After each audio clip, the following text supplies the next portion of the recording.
রাজধানীর foreign service একাডেমিতে ত্রয়োদশ জাতীয় সংসদ নির্বাচন ও গণভোট পরবর্তী সংবাদ সম্মেলনে কথা বলেন প্রধান উপদেষ্টার বিশেষ সহকারী আলী রিয়াজ।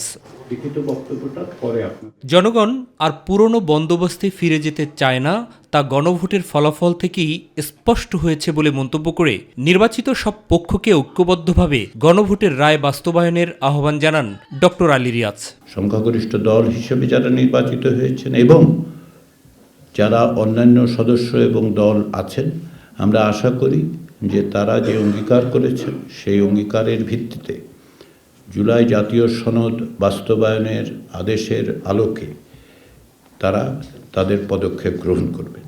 এটা আমরা বিশ্বাস করতে চাই। আমরা আশা করি যে তারা একইভাবে যেহেতু এক জনরায়ের মধ্য দিয়ে তারা সংসদের সংখ্যাগরিষ্ঠতা এবং সদস্যপদ লাভ করছেন, সবগুলো দল যাদের প্রতিনিধি, তাদের এই দায়িত্ব আছে এবং তারা নিঃসন্দেহে জনরায়ের এই দুটো দিককেই বিবেচনায় নেবেন।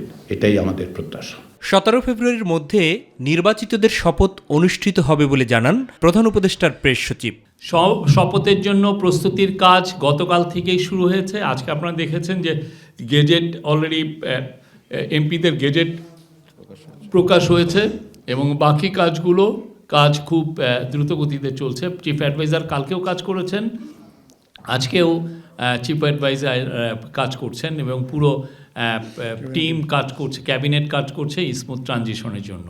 তবে নতুন সরকারকে কে শপথ পাঠ করাবেন তা নিয়ে এখনো আলোচনা চলছে বলে জানান শফিকুল আলম। সব শপথ এর মধ্যে হয়ে যাবে। মাহবুব সৈকত, মাইটিভি, ঢাকা।